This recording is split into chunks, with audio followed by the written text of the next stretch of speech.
那接下来的话就是进入到最后的环节，那个 Q&A 了。说两个客户平常会问到我们比较多的一些问题到时候的话，请那个这个菲兹威廉你们这边的话来那个帮我们解答一下。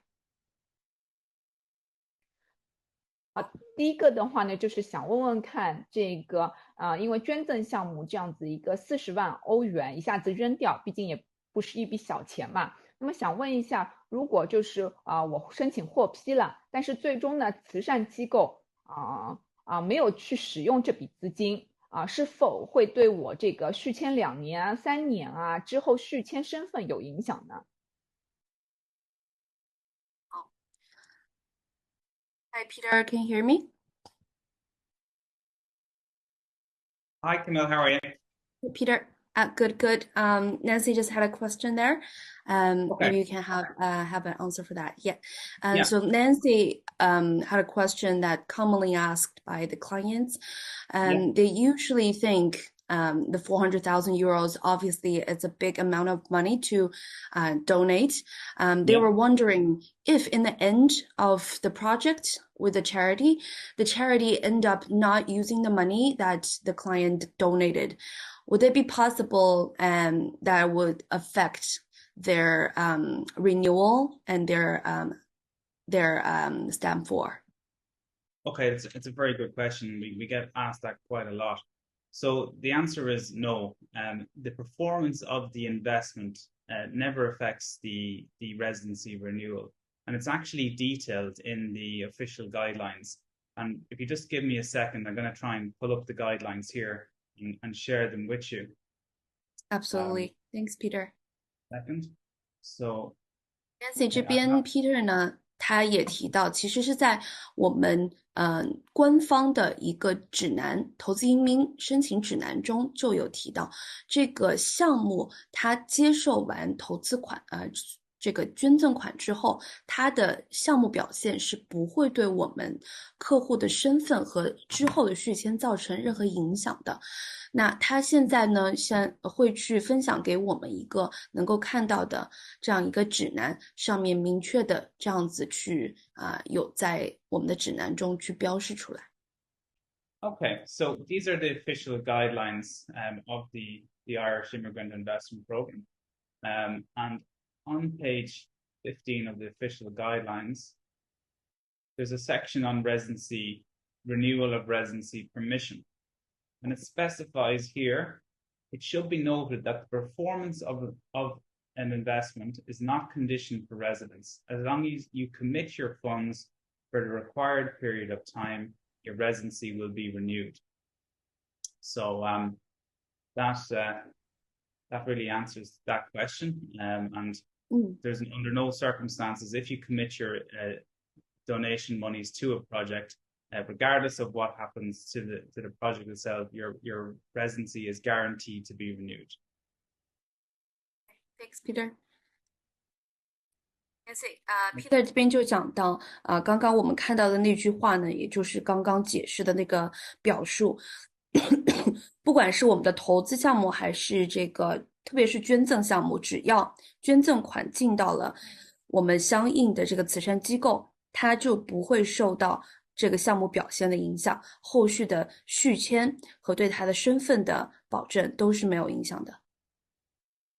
好的，现在我理解，就是我也帮客户总结一下，就是捐赠项目的话呢，就是只要你捐赠了钱，拿到了获批函，那么是否接下来投资表现怎么样捐赠机构是否去用这笔钱，都跟我的身份是没有关系的了。捐赠这一块呢是没有关系的。那在投资方面，那我们每一年的续签，我们都会协助客户去提供一份项目正在正常进行的一封信，所以这一点呢，我们是会协助到客户的。但是捐赠项目是完全不受影响，只要我们一开始捐赠款进到了慈善机构，那后续的每一次续签都是没有问题的。那我再问一个好了。就是说，如果现在因为大家正好是碰到这个疫情如果我现在申请人启动这个投资移民计划的话，那估计的话可能是年底的时候批下来。那么那时候的话呢，中国这边可能还是会有入境的隔离政策。那么有些客户的话呢，就不想去入境爱尔兰打指纹拿卡。那这样子的话，是否会对他们的这个身份有影响呢？ Okay, Peter, here's another question commonly asked by clients. Okay. Because of COVID and the current situation, when clients getting approved, if they apply right now, possibly in the end of this year or maybe earlier next year, in China, it will still be policy that people needs to be quarantined when they arrive in China. So if they do not want to come to Ireland straight away, would it be any impact on their residency permit? Yeah, so that's a good question. And at the moment, the Department of Justice are offering great flexibility in that regard. So at the moment, there is no need to come to Ireland. Once you achieve your full approval letter, under normal circumstances, you would come to Ireland within a normal time period or a short time period thereafter to achieve your stamp in your passport and your residency permission at the Department of Justice headquarters. But at the moment, due to the impact of COVID, there is no time constraint whatsoever for persons to come to Ireland after they achieve their full approval letter. And remember, when they've achieved their full approval letter, they're then considered residents of Ireland. They just haven't formally come and had their documentation processed and their fingerprints taken, but they are residents of Ireland once they have their full approval letter. And we will keep everybody updated in that regard. As the world opens up post-COVID, they may again start requesting that persons travel to Ireland to achieve their stamp in their passport after they receive their full approval letter. But at the moment, there is no restriction whatsoever, and we will keep everybody appraised on that. But in general, the Department of Justice offer flexibility. If we say to them, look, we have clients, but they can't travel due to restrictions, then I don't see any issue with that, and it's currently not an issue at the moment. Thank you, Peter. Nancy 这边Peter 也做了一个回答哈。刚才问的那个问题呢，其实客户在拿到他们的正式批复函之后，也就是说呢，他们也要完成投资，完成投资后拿到了正式批复函之后，他们其实已经被认为是爱尔兰的居民了，只是他们没有正式的来到爱尔兰。当然了，这份批复函它也有2年的一个有效期，在2年之内呢，客户需要来到爱尔兰进行一个注册，但是因为这个疫情原因，目前这个是有一个灵活度在里面的，就不再是2年的一个期限了。如果2年到期，客户还没有来，那我们会帮客户去进行一个延期，到之后，那客户准备好他们过来了，那再过来也可以的。然后他们也不会对客户造成任何的影响，就算他比如说3年也还没有过来，他仍然是可以在第3年的时候也来到爱尔兰进行注册的，所以没有任何影响。这边有一个问题，麻烦解答一下，就是博因社区福利房项目和市面上的基金项目这2个项目能否给我们那个比较一下呢？它有什么不同吗？好，谢谢。Peter, there's another question. Would you be able to give us a little bit comparison between our Boyne Village social housing project and so enterprise investment project with the fund project? The approved fund option, is it? Yeah. Okay. So we offer our €1 million investment under the enterprise investment option, and that's the model that we've been using for years, successfully using for years. And what we do with our project is we offer property-backed security to our investors. Now, I'm sure Camilla has explained that in detail during the presentation. That's the model we use. Now, there are other products in the market which are called approved funds. Now, these funds are registered by the Central Bank of Ireland. And these funds use this as a clever marketing tool to say that they're registered by the Central Bank of Ireland. However, On analysis of the legal structures, you will clearly see that the capital is at risk. So whilst the fund itself is regulated by the Central Bank of Ireland, the capital is at risk, like it would be with many different types of investments.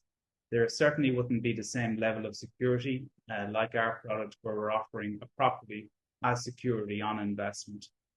And that's the major difference between the approved fund and our model, is the level of security that we're offering is much higher. You have your charge over an asset for the term of the investment, and the funds models are slightly different. They don't offer that level of security from the analysis that we've done on the funds available on the market. Thanks, Peter. 这边刚才晴晴问的这个问题哈，就是比较与我们市面上的一些基金项目，他们其实呢用的最大的一个卖点，可能是会在市面上去宣传，那他们的基金是被爱尔兰的中央银行去注册的。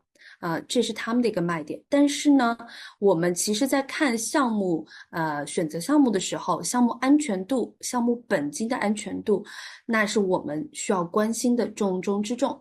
那爱尔兰的菲茨威廉资本的博因社区福利房呢，提供的这个实质上的实物的一个额外房产抵押，是这个基金项目没有办法做到的这个级别的本金保障。基金项目呢，它没有提供任何实质上的这样子的保障，或者是说实物的抵押。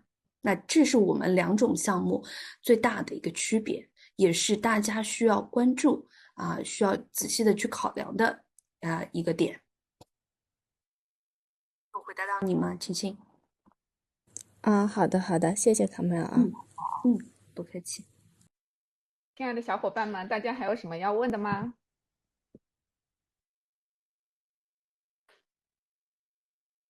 行，那没有的话呢，大家可以会后再跟我们取得联系好了，最后非常感谢大家今天来参加我们的这场活动。你好，我这边还有个问题。你好，我想问一下，如果公司破产了，他还可以履行这个抵押的职责吗？好，Peter, there's another question.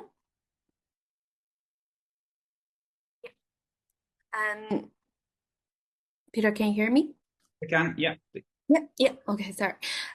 If Fitzwilliam Capital will say go bankrupt, or we cannot afford to repay, not even repay, but if we go bankrupt, would the property that we offer to be on the first charge under the client's name, would they still be existed? Would they still be working for the clients?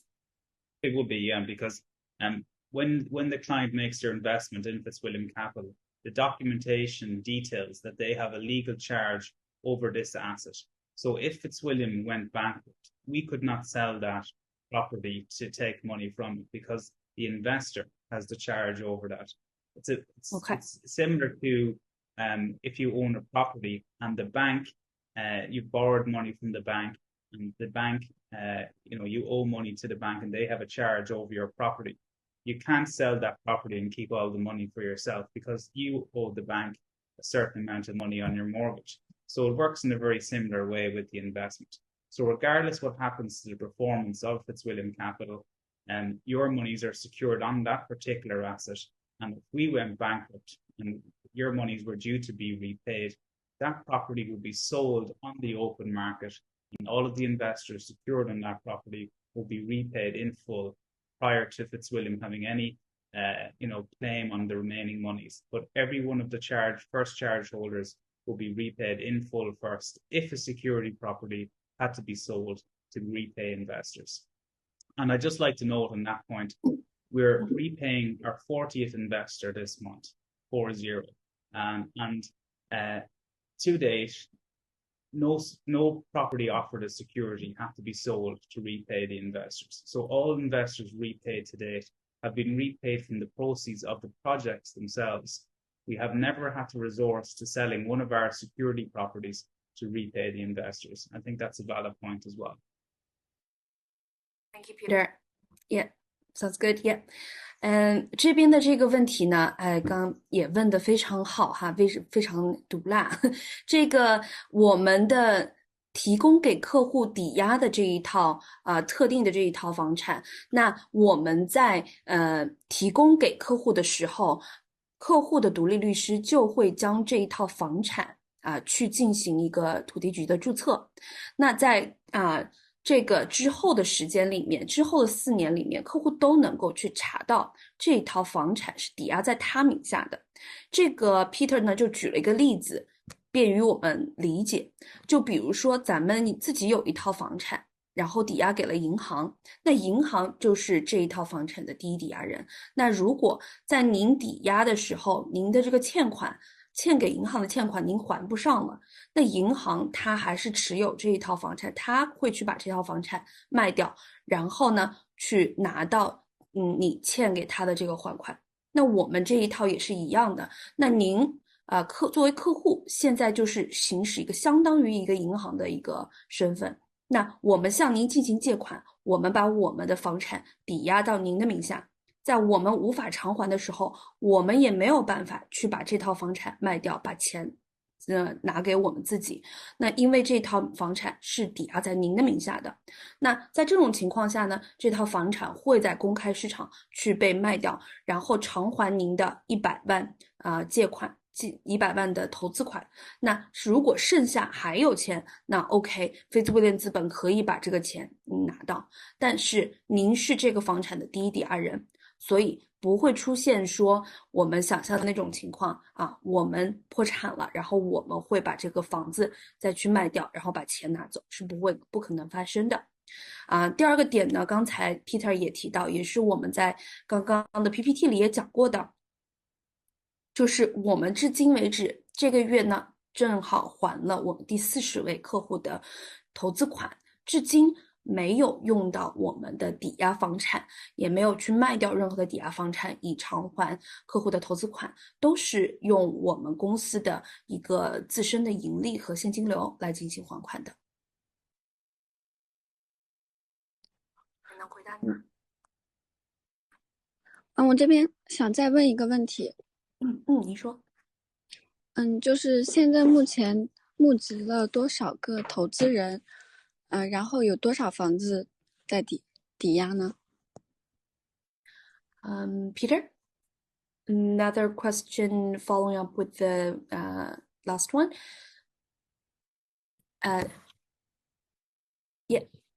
It's just asking how many properties or how many projects, how many properties that we are offering to be under client's name as first charge at the moment.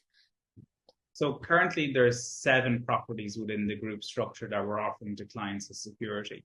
But I think the real issue here is that is how these investors are secured. So I'm going to give a very simple example of how we secure our investors on the properties that we own.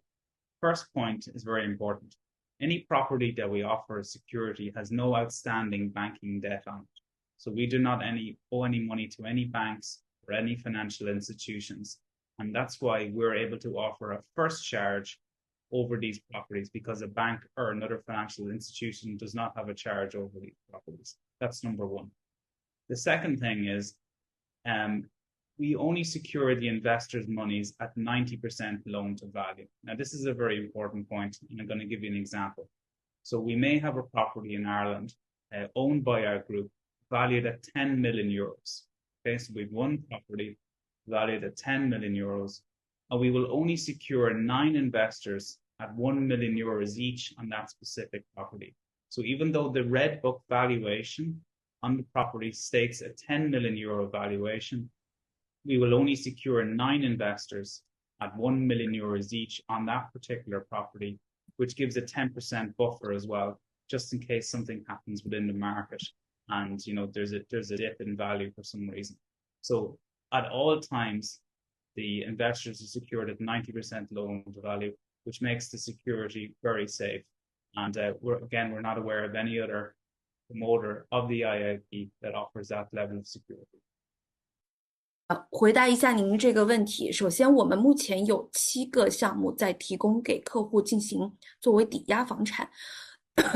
那刚才 Peter 也提供了举了一个例子。那比如说我们刚刚看到的菲茨威廉大楼，也就是刚才那个商住两用的这个公寓楼。那假如说这个房产它总共的价值是1000万欧元，价值1000万欧元，那意味着这1000万欧元的房产我们会抵押给9个客户。那这个我们刚刚提到的房产评估报告，而且也是爱尔兰这个社会上评级最高的这个报告呢，它可能会在上面显示说是价值1000万欧元，但实际上我们是会分给9个客户去抵押这个项目的。然后刚才还问了一个问题是，不好意思，是问了，一开始是问了有几个项目在提供，或是几套房在提供这个抵押，对吧？我们这个几套房，我问一下 Peter 有没有这个答案哈？Peter, sorry. There's also a further question on how many units on the security property that we are offering as first charge. So what do you mean by how many like apartment units or how many houses? Yeah. So it depends on what the type of property is. So for one example of a security property would be a primary care center that we have. So this is a large medical center, which is kind of like a mini hospital in Ireland. And it's, it's leased by the Health Service Executive in Ireland. So the government leased this building from us on a long-term lease. And at the bottom of the building, there's retail units. So the value in that particular property is 10 million euros. And just like the example I gave there, that's the type of property. And we have 9 investors secured in that particular property. Then we have other property in Dublin city centre, which is grade A office buildings. So an office building in city centre in Dublin, in the central business district. It's 4 floors high, and it's all leased to private banks and multinational companies. And that particular building is valued at approximately 7 million euros. And again, that's just another example of the types of properties that we secure our clients on. So it ranges. And when a client is approved through our projects and they get their pre-approval letter, at that stage, we will write to their lawyer in Ireland, and a red book valuation issues to the independent lawyer in Ireland. And this is an important point. The red book valuation is prepared by a member of the Royal Institute of Chartered Surveyors. So it's considered the highest level of valuation available in Ireland. It's of a global standard. And when that valuation issues to the client's independent lawyer, the independent lawyer will, of course, check that valuation and make sure it's in order. And again, that's the level of detail that we go into with regards to how the property is actually valued, under which the investors' monies are secured. Thank you, Peter. 我也再回答一下刚才延伸的这个问题。刚刚我们问到是有多少套房子现在是抵押给咱们客户的。那其实 Peter 刚刚举了2个例子，第一个的就是我们 PPT 里面有看到的这一个，医疗中心的话呢，我们现在也是完全持有，但是租给国家的卫生服务署。那这个整个项目呢，是有点类似于这边比较小的一个医院。那它就不是按照几套房子抵押给客户，那就是按照它的价值。那这个项目的价值呢，目前就是达到1000万欧。这个价值的，所以的话，它就被抵押给了我们分别的不同的9个客户，是这样的一个抵押方式。包括 Peter 也提到了第2个例子，就是在都柏林的市中心，我们也持有一套4层楼高的，在市中心 CBD 的一个楼层，就是用于办公楼。那这个办公楼目前我们也是抵押给我们的客户的。按照它的一个总体价值，这个项目呢价值700万欧元。好的，好的，谢谢。不客气。是有蛮多蛮好的问题。Nancy，你又开静音了。知道这个，我说大家都提到还是蛮多蛮好的一些问题的。对对对。还有吗？